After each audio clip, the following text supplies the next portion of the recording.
Deuxième entreprise du jour, Mobiliwork, une société créée en 2014 et qui propose un nouveau modèle de formation basé sur l'immersion dans les startups pour développer la mobilité et le leadership.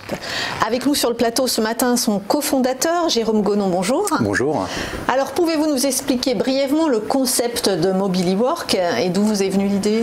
Alors Mobiliwork, effectivement, donc, nous sommes une startup RH et donc nous immergeons des collaborateurs de grandes entreprises au sein de startups pour développer leurs compétences et notamment 3 compétences de savoir-être sur lesquelles nous nous focalisons, qui sont l'agilité et la capacité d'adaptation, la capacité d'apprendre et également le leadership. Ce sont des immersions en start-up qui répondent vraiment complètement aux nouvelles aspirations des collaborateurs, vivre de nouvelles expériences, avoir plus d'autonomie, donner du sens à leur travail, ici en apportant ces compétences au développement d'une jeune entreprise. Et donc ce sont des moyens de former et de développer ces compétences qui sont très motivantes et très engageantes pour les collaborateurs. Vous aviez senti qu'il y avait un besoin dans ce domaine? Oui, en fait, l'idée de départ, c'était tout simple, c'est de revenir à un vieux dicton qui est « c'est en forgeant qu'on devient forgeron ».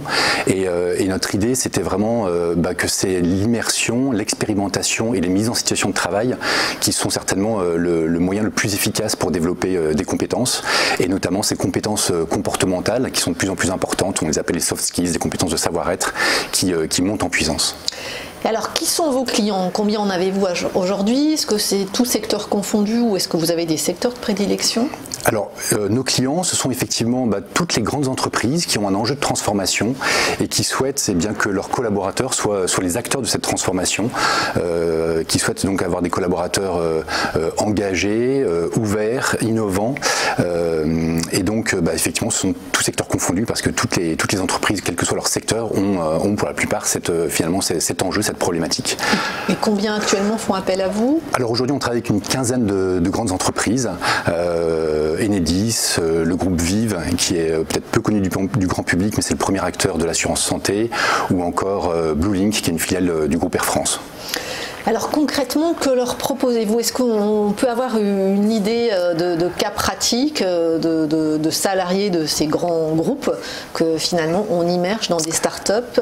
Oui, bien sûr. Alors je vais bien sûr synthétiser, mais en tout cas la première étape, c'est d'échanger avec la grande entreprise pour définir les objectifs d'apprentissage. Ça, c'est fondamental. Et puis on aide également l'entreprise à déterminer les clés d'identification des collaborateurs qui vont bénéficier de ces immersions. Une fois que ces collaborateurs ont été identifiés, on va avoir toute une partie d'accompagnement de ces collaborateurs. Donc on est avant leur immersion, un accompagnement au travers d'ateliers collectifs et d'entretiens individuels. Et puis également, chose importante, au-delà du conseil et de l'accompagnement de l'entreprise et des collaborateurs, on va embarquer les managers dans l'aventure pour qu'ils comprennent, eux, leur intérêt en tant que manager de laisser leurs collaborateurs vivre ces expériences apprenantes. On va également bien sûr sourcer les startups hôtes qui vont accueillir des collaborateurs, ça c'est fondamental.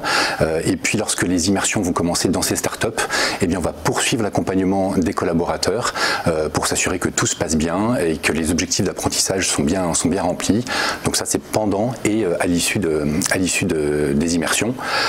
Pour vous donner 2 exemples très concrets, on a immergé une population d'auditeurs, par exemple, en start-up. Donc là, l'idée, c'était vraiment de leur permettre de changer de posture et de pouvoir... être effectivement sur des bilans et d'aller carrément jouer les directeurs financiers dans les start-up. Voilà, c'est un peu ça, exactement. C'est vrai qu'au quotidien, ils ont une posture qui est très marquée d'auditeurs. On supervise des comptes.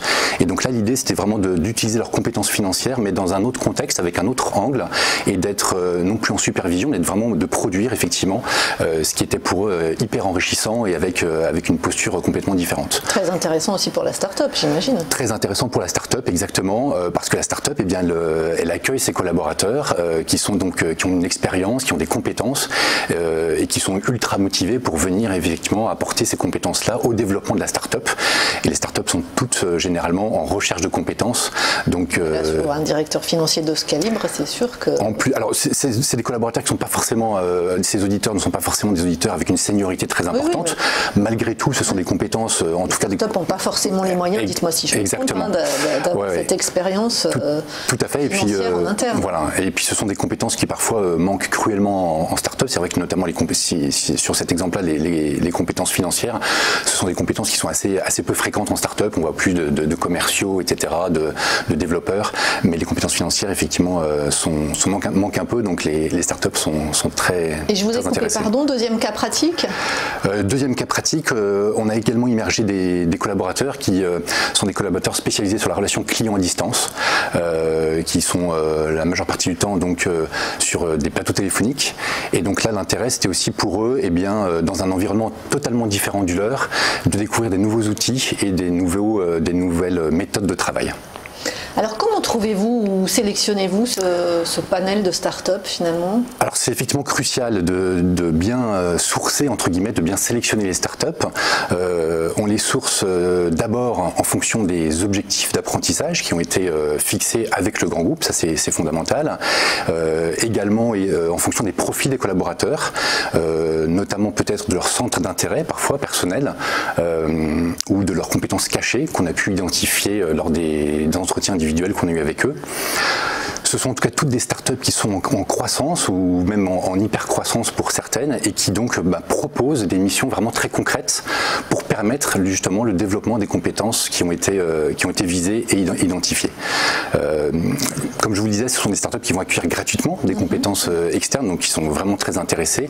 Elles ont en revanche un engagement moral, c'est le seul engagement mais qui est important, de bien accueillir ce collaborateur, de l'intégrer complètement dans leurs équipes et de lui faire vivre une expérience qui soit véritablement apprenante. Donc ça, c'est un gros point de vigilance, bien sûr, de notre part quand on source ces startups.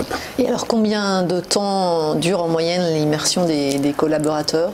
Alors, notre expérience nous a poussé à construire un format entre guillemets standard qui est d'une durée d'1 mois. Alors pourquoi 1 mois? D'abord parce que 1 mois c'est une durée qui nous semble nécessaire aux collaborateurs pour vivre vraiment une immersion apprenante. Ne pas être dans une posture d'observateur uniquement, mais vraiment d'être concrètement dans la réalisation d'une mission et d'être totalement intégré, utiliser les outils, les méthodes qui sont donc employées par la start-up. Et de l'autre côté, c'est aussi une durée qui n'est pas trop longue. En tout cas qu'une grande entreprise sait gérer un temps d'absence d'1 mois d'un de ses collaborateurs, surtout quand c'est anticipé, l'entreprise sait gérer ce temps d'absence. Donc ça permet vraiment d'aligner un petit peu les curseurs et de permettre cette bonne intégration. Et alors quels sont les profils des salariés, des collaborateurs généralement qui partent en immersion et est-ce qu'il y en a plusieurs dans une même entreprise en même temps? Alors aujourd'hui, on s'adresse principalement à des populations de cadres et de hauts potentiels qui partent donc vivre ces immersions et sur toute fonction confondue. Ça peut être la fonction RH, finance, marketing, achat. Enfin là-dessus, il n'y a pas aucune limite. Lorsqu'on commence à travailler, en tout cas avec une grande entreprise, ce qu'on préconise, c'est de commencer à travailler sous forme d'un pilote avec une promotion d'une dizaine de collaborateurs environ. Ça permet, avec cette dizaine de collaborateurs, d'avoir des premiers retours d'expérience qui vont permettre ensuite de déployer plus largement, mais dans de bonnes conditions, cette solution. Et alors, comment vous rémunérez-vous quel est votre modèle économique? Alors, notre rémunération, en tout cas pour cette phase pilote, cette phase initiale pilote, elle est très simple et elle apporte beaucoup de visibilité à nos clients. C'est une commission forfaitaire par collaborateur, collaboratrice qui est immergée en start-up. C'est une commission forfaitaire donc qui englobe toute la partie conseil, accompagnement que je vous ai rapidement décrit tout à l'heure, donc des managers, collaborateurs et de l'entreprise. Et ça englobe également l'utilisation de notre plateforme, puisque pour mettre en musique et ces immersions, on va aussi utiliser notre plateforme digitale Mobiliwork. Et alors jusqu'ici, comment avez-vous financé le développement? Est-ce qu'à partir de maintenant, ce développement a besoin de s'accélérer? Est-ce que vous avez besoin de lever des fonds auprès de financiers, de business angels? Alors, notre financement aujourd'hui c'était sur fonds propres majoritairement. On a été également lauréat de la bourse French Tech donc auprès de BPI France. On a pu remporter quelques prix et concours qui nous ont apporté quelques financements complémentaires. C'est vrai qu'aujourd'hui, en tout cas, on réfléchit à une levée de fonds. C'est en tout cas dans notre pipe, exactement. Merci. Tout simplement parce qu'on a vraiment une vraie accélération de notre activité. On sent que c'est vraiment quelque chose qui est vraiment de plus en plus intégré et souhaité par les entreprises et les collaborateurs, et qu'une levée de fonds nous permettrait certainement d'accélérer plus encore cette croissance que nous connaissons aujourd'hui. Elle vous servirait à quoi exactement, cette levée de fonds, par exemple? Alors, je pense principalement à deux choses. La première, ce serait de continuer à investir sur notre plateforme, des investissements IT. Donc, comme je vous disais, cette plateforme qui nous permet de mettre en musique et de réaliser ces immersions, c'est-à-dire de l'enrichir finalement cette plateforme de nouvelles fonctionnalités, l'automatiser encore plus, de façon à pouvoir gérer un volume plus important encore d'immersions, en fonction bien sûr des déploiements de nos clients, et puis de renforcer l'équipe, notamment en termes de business développeurs, comme beaucoup de startups. C'est un sujet clé pour nous. Elle pourrait intervenir en 2019, cette levée de fonds? Elle pourrait au moins être initiée en 2019. On sait que ça prend un petit peu de temps, donc l'idée, on n'est pas pressé, hein, c'est pas une fin en soi de faire une levée de fonds, et d'énergie également, de temps. Donc c'est pas une fin en soi, mais effectivement, on veut la faire au meilleur moment. Et effectivement, suivant notre développement, il est tout à fait possible qu'en tout cas, on initie la démarche sur cette année 2019. Merci beaucoup, Jérôme Connon. Je le rappelle, vous êtes cofondateur de Mobiliwork. Merci beaucoup.